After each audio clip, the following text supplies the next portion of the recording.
अस्सलाम वालेकुम। आज की कहानी शुरू करते हैं। आज भी मुझे कमरे से अपनी सास की चीखों की आवाज़ें आ रही थीं। मुझे अपने शौहर पर बहुत ज़्यादा गुस्सा आ रहा था।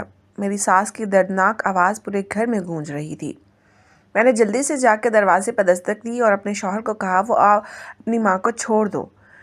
वो गुस्से में कहने लगा, तुम जाओ यहाँ से, मैंने तुमसे बात नहीं की। मैं वहाँ से अपने कमरे में आ गई थी। काफ़ी वक्त बाद मेरा शौहर कमरे में बाहर आया। उसके चेहरे पर बहुत ज़्यादा पसीना आया हुआ था और चेहरे पर उससे ज़्यादा गुस्सा था। वो गुस्से में वहाँ से चला गया। इस वक्त उसका यूं घर से बाहर चले जाना मुझे बहुत परेशान कर गया था। मैं जल्दी से उठी और अपनी सास के कमरे की तरफ गई, लेकिन कमरे का दरवाज़ा बंद था। अंदर से सास के रोने की आवाज़ें आ रही थीं। वो मुझे कह रही थी, दरवाज़ा खोलो, मैं तुम्हें एक हकीकत बताना चाहती हूँ। मैं डर रही थी, अगर मैं कमरे में चली जाती, न जाने मेरा शौहर मेरे साथ क्या करता। आजकल तो मुझे अपने शौहर से कोई ज़्यादा ही डर लगने लग गया था। वो बहुत अजीब किस्म का हो गया था। मैंने जाकर दूसरी चाबी ली और दरवाज़ा खोला। सामने ही उसकी हालत बहुत ज़्यादा बुरी थी। वो फर्श पर पड़ी तड़प रही थी। उसके हाथ पाँव कांप रहे थे। वो मुझे अपने पास आने का कह रही थी। मैं नफ़ी में सर हिलाते हुए कहा, मुझे मेरा शौहर डांटेगा, आप तो उसकी माँ हैं, वो आपका लिहाज नहीं करता, मेरा खाक करेगा। वह हंस पड़ी और कहने लगी, झूठा इंसान है वो, तुम नहीं जानती इसके बारे में। मैंने नासमझी से इनकी तरफ देखा और कहा, ये आप क्या कह रही हैं? वो कहने लगी, मैं तुम्हें एक बड़ी हकीकत बताना चाहती हूँ जिसके बारे में तुम नहीं जानती, लेकिन जब जानोगी तुम्हारे होश उड़ जाएंगे। जानती हो, मैं इसकी माँ नहीं लगती, बल्कि जलील घटिया बेगैरत इंसान ने मुझे इस घर में एक मेरा नाम मलाइका है।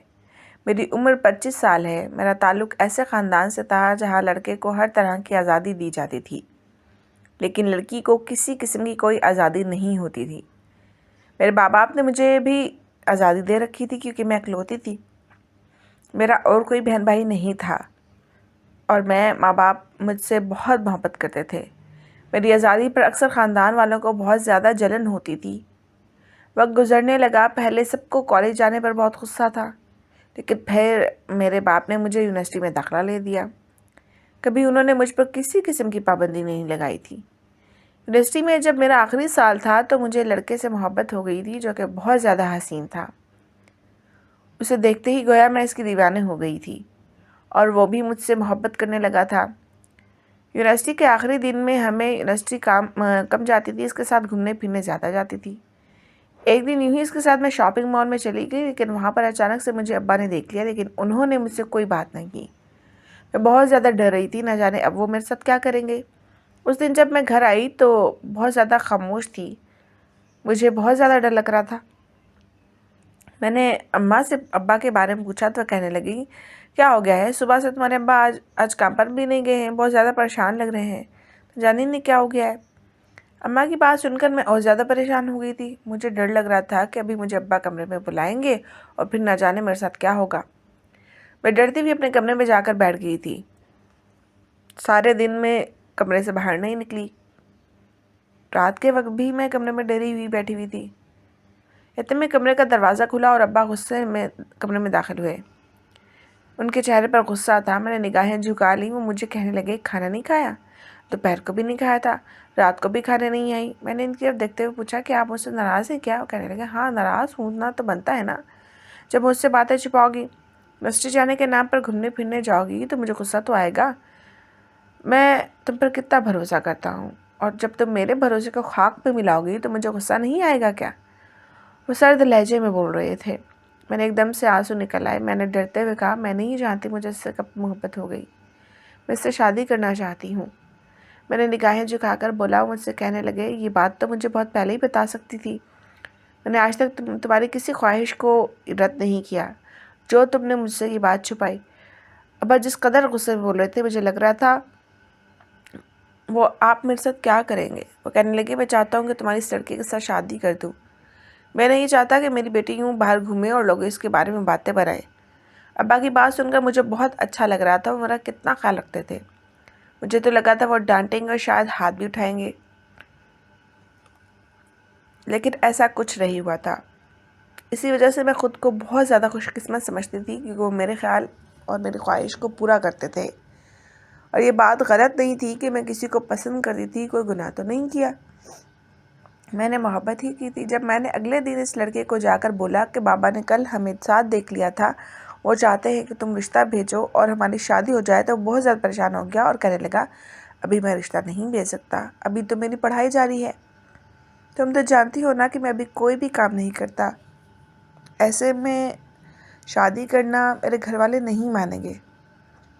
उसकी बात सुनकर मैंने कहा क्या हो गया, मान जाएंगे, तुम बस रिश्ता भेजो। वो कहने लगा नहीं ना, मैं रिश्ता नहीं भेज सकता।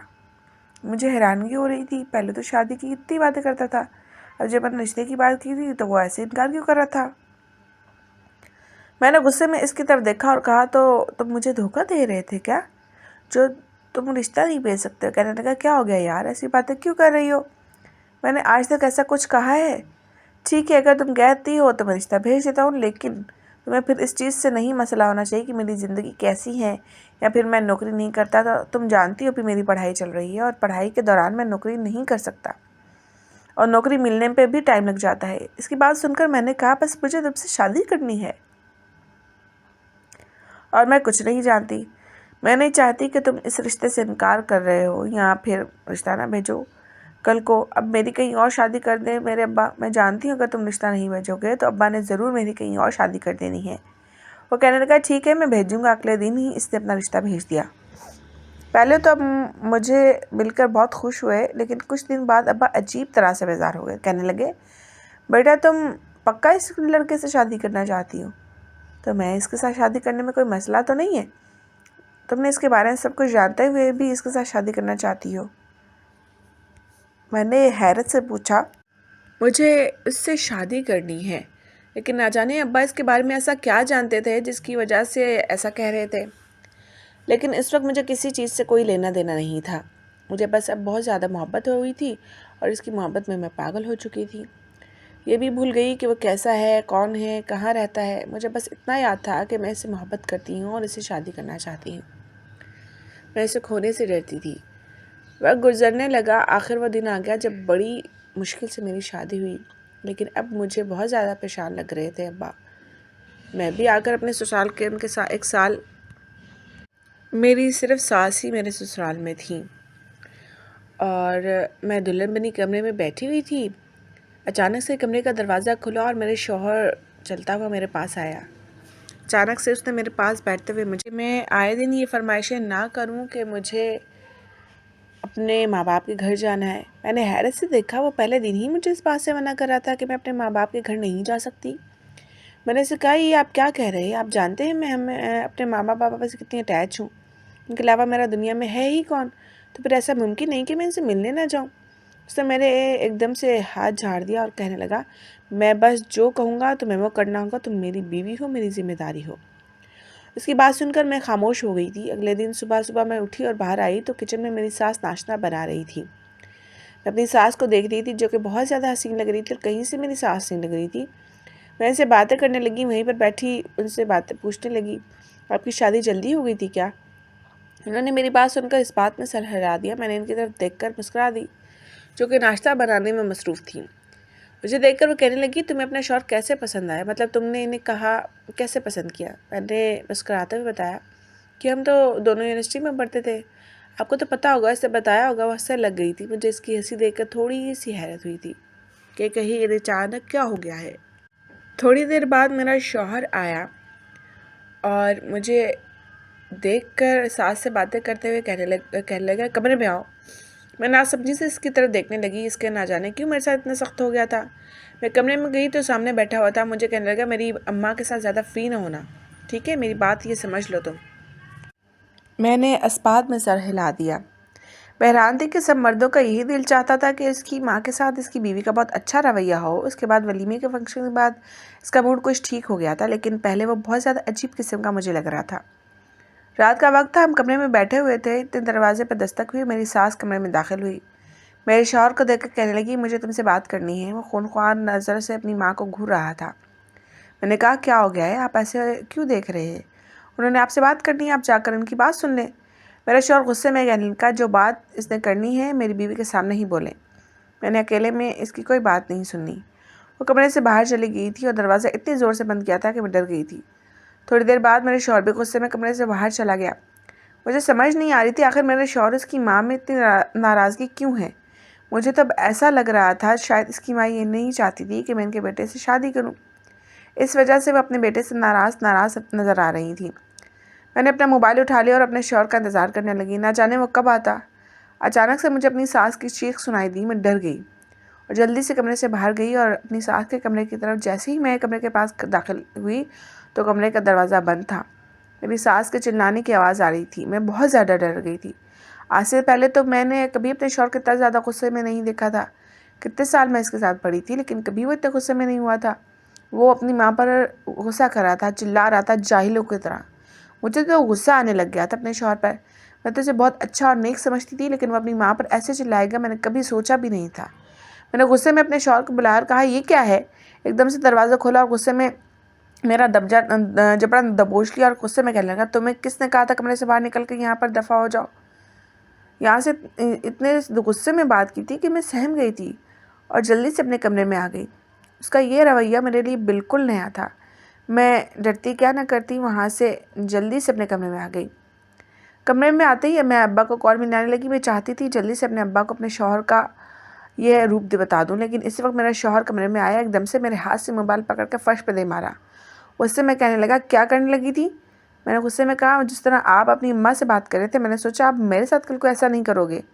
वो गुस्से में कहने लगा, ये मियाँ बीवी का मामला है, तुम तीसरे इंसान को अंदर नहीं ला सकते और मैं घर की बातें खबर बाहर जाने नहीं दे सकता, वरना मुझसे बड़ा बुरा कोई नहीं होगा। उसका इतना बुरा रवैया देखकर मैं और ज़्यादा डर गई थी। मुझे लग रहा था शायद अब्बा ठीक ही कहते थे, मुझे इसके बारे में पहले मुकम्मल तौर पर जान लेना चाहिए। मैं तो बस इसके बारे में इतना ही जानती थी जितना इसने मुझे खुद बताया था, लेकिन जो कुछ बताया था ये तो इससे बिल्कुल मुख्तलिफ निकला था। मैंने प्यार से इसे कहा, प्लीज़ आप यहाँ बैठें, मेरी बात सुनें, जो आप कर रहे हैं ये गलत है।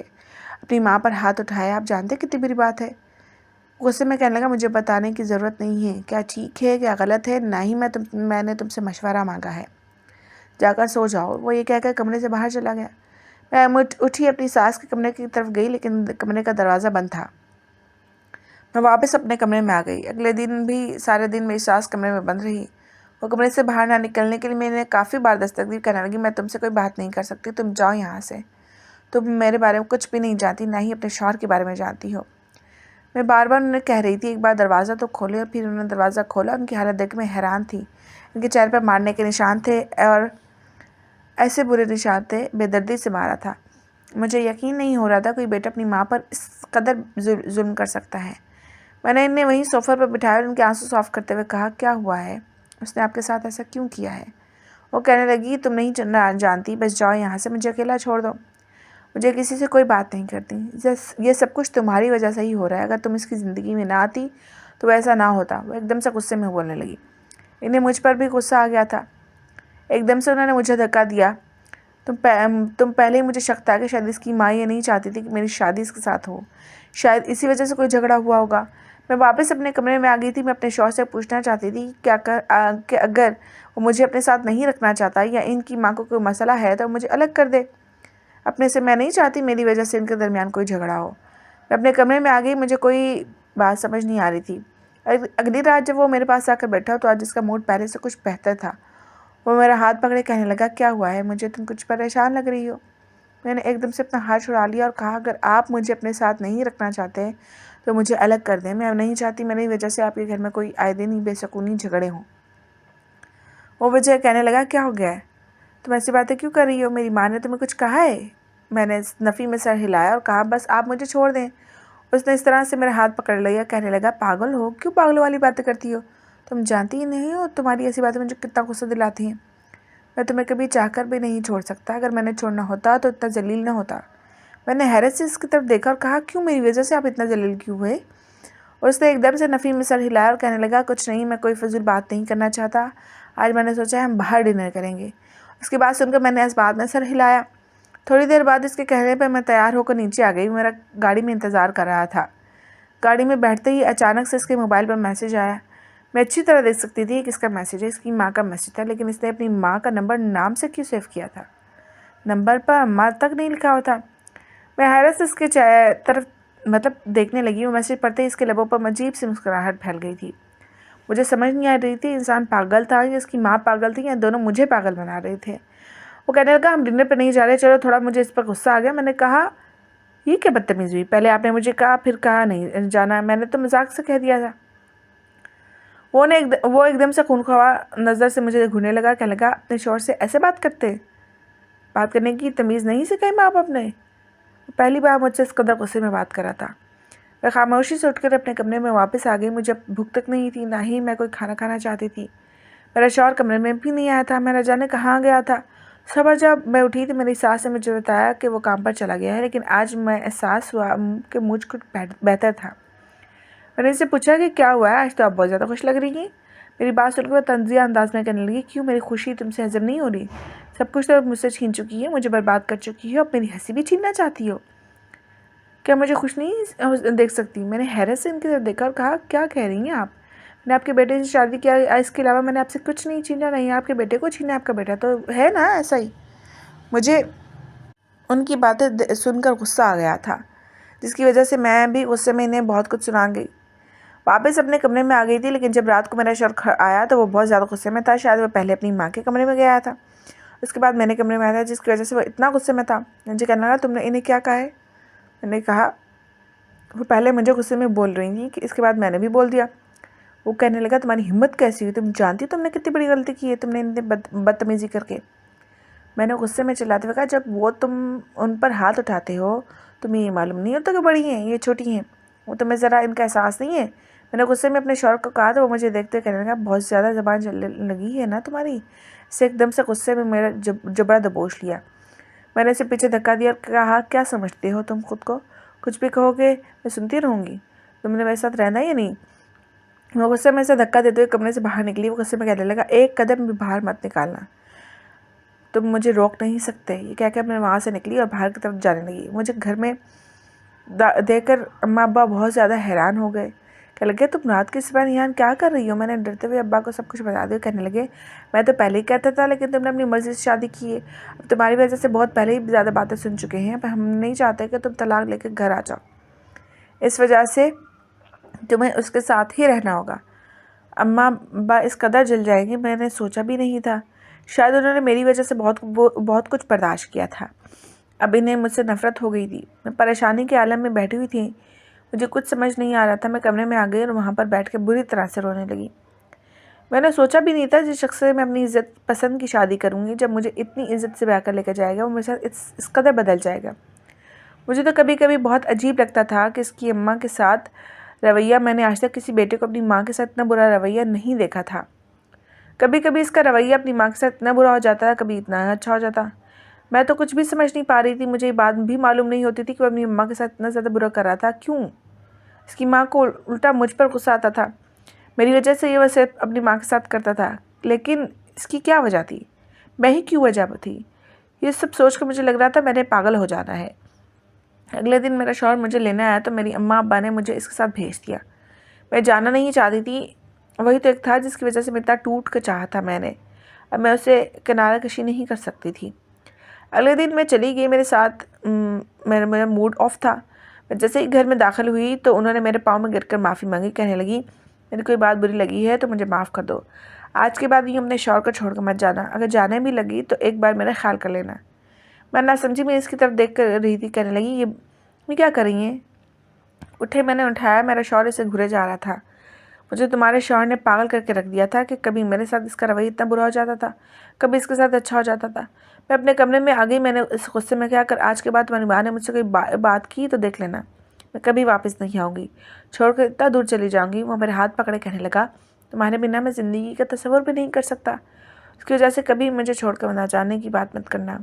उसकी बात सुनकर मैं मुस्कुरा रही थी, लेकिन अचानक से गुस्से में वहाँ से उठा और अपनी माँ के कमरे में गया। मुझे फिर डरने लग गया कि न जाने वो क्या कहने लगेगा। फिर मुझे अपनी सास की चूहों की आवाज़ आने लगी। न जाने वो अपनी माँ को मारता था, और ये बात मुझे अपनी शौहर की बहुत ज़्यादा बुरी लगती थी, जो अपनी माँ पर हाथ उठाता था। काफ़ी देर बाद उनकी आवाज़ आना बंद हो गई और वो कमरे से चला गया। उसने तो कभी अपनी माँ को माँ तक नहीं कहा था, अक्सर ही वह उन्हें आवाज़ से पुकारता था। उसके घर से जाने के बाद मैंने इसकी माँ के कमरे में गई। वो रोए जा रही थी। अचानक से कहने लगी, तो मैं तुम्हारे शौहर के बारे में एक सच बताना चाहती हूँ। मैं और बर्दाश्त नहीं कर सकती। मैं ना समझी से इसकी तरफ देखने लगी और कहा, कौन सा सच? उसके बाद जब बात मुझे इसने बताई, वो सुनने के बाद मुझे अपने कानों पर यकीन नहीं हो रहा था। मैंने सर हिलाते हुए कहा, आप झूठ बोल रही हैं ना, ऐसा नहीं हो सकता, मेरे शौहर ऐसा नहीं हो सकते, इतना बड़ा सच मुझसे नहीं छुपा सकते। कहने लगी, यही सच है कि तुम नहीं जानती, मैं यहाँ से जा रही हूँ, मैं जाने के बाद उसे मत बताना कि मैं कहाँ गई हूँ। दादी से ये बताना कि मैंने तुम्हें तुम्हारा सच बता दिया है। मैंने घबराते हुए कहा, ऐसा नहीं हो सकता, आप झूठ बोल रही हैं, आप मुझसे इसके खिलाफ़ करना चाहती हैं, ये मुमकिन नहीं हो सकता, कोई शख्स ऐसा कैसे हो सकता है। मैं चिल्लाते हुए कह रही तो कहने लगी, हौसला करो, मैं बस यहाँ से जा रही हूँ। मैंने नफ़ी में सर हिलाते हुए कहा, आपको मैं ऐसे नहीं जाने दूँगी, आपको उसके सामने ये बात बांधनी होगी और बयान करनी होगी। मैं खुद इसके मुंह से सुनना चाहती हूँ, क्या ये सच इतना बड़ा वो मुझे धोखा दे रहा है। मैं चिल्लाते हुए बोले जा रही थी, कहने लगी, मुझे यहाँ से जाना है, मैं मज़ीद यहाँ रहकर बर्दाश्त नहीं कर सकती, मुझे यहाँ से जाना चाहती हूँ। मुझे जो कुछ बोल रही थी मुझे इस पर यकीन नहीं हो रहा था, लेकिन वो यहाँ से चली गई थी। उनके असली हलियम मैंने इन्हें देख चुकी थी। मैंने कभी सोचा भी नहीं था ज़िंदगी में मुझे इतना बड़ा धोखा देगी, इतना बड़ा मजाक मेरे साथ होगा। मैंने कभी सोचा भी नहीं था। मैं कमरे से बाहर बैठी हुई थी, रात हो चुकी थी, लेकिन मेरा शौहर अभी तक नहीं आया था। मैं आज पहली बार उसका इतना शिद्दत से इंतज़ार कर रही थी। रात के ना जाने वो किस पहर आया, मेरी हालत देखकर कहने लगा, क्या हुआ है, ये क्या हालत बनाई हुई है, और वो कहाँ है, मुझे घर में कहीं नज़र नहीं आ रही। मैंने एकदम से उठ के इसके मुंह पर इतनी ज़ोर से थप्पड़ मारा कि वो आंखें फाड़े मुझे देख रहा था।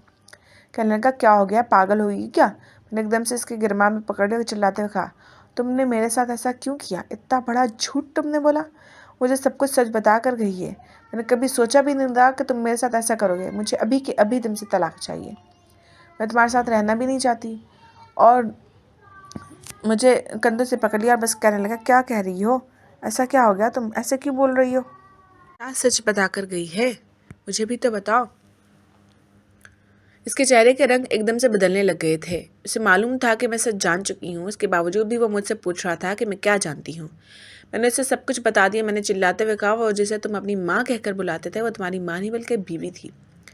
इतना बड़ा झूठ बोला तुमने मुझसे, मैंने कभी सोचा भी नहीं था तुम जैसा घटिया इंसान मेरी ज़िंदगी में शामिल होगा।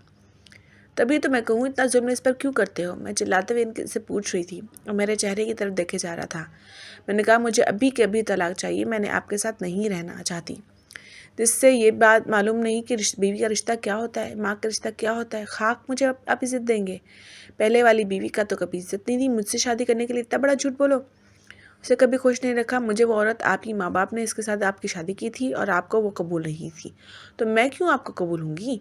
मुझे अभी के अभी जाना है। मैंने गुस्से में चिल्लाते हुए कहा। इसने एकदम से मुझे सीने से लगा, कहने लगा, नहीं, मैं तुम्हें नहीं छोड़ सकता। तुम्हारी वजह से मैंने कितने झूठ बोले हैं। तुमसे इतनी ज़्यादा मोहब्बत करता हूँ, मैं तुम्हारे बगैर एक पल नहीं रह सकता। मैंने एकदम से गुस्से में खुद से दूर किया और कहा, मुझे तुम्हारे साथ नहीं रहना। मैंने एक बार कह दिया है ना, मुझे बस तुमसे दूर जाना है। वही तुम मुझसे पीछे हो गया और इसकी आंखों में बहुत बुरी तरह से आंसू गिर रहे थे। मैं वहाँ से अपने घर आ गई। मैंने अपने माँ बाप को सब कुछ बता दिया। इसके बाद मैंने इसे खुला ले ली। वो बिल्कुल अकेला हो गया था। अक्सर ऐसे लोगों के साथ ऐसा ही होता है। काश कि मुझसे इतना बड़ा झूठ ना बोलता। पहले तो मेरे लिए इसके साथ रहना बहुत मुश्किल था, लेकिन मैंने खुद को संभाल लिया था। मैं एक ऐसे शख्स के साथ नहीं रह सकती थी जिसे रिश्तों तक का इल्म ना हो। मैं बस अकेली खुश थी। उसके बाद मैंने फिर से अपनी बाकी की पढ़ाई शुरू कर दी थी। अगर आपको हमारी स्टोरीज अच्छी लगती हैं तो आप इस चैनल को सब्सक्राइब कीजिए, लाइक कीजिए और बेल के आइकन को प्रेस कीजिए।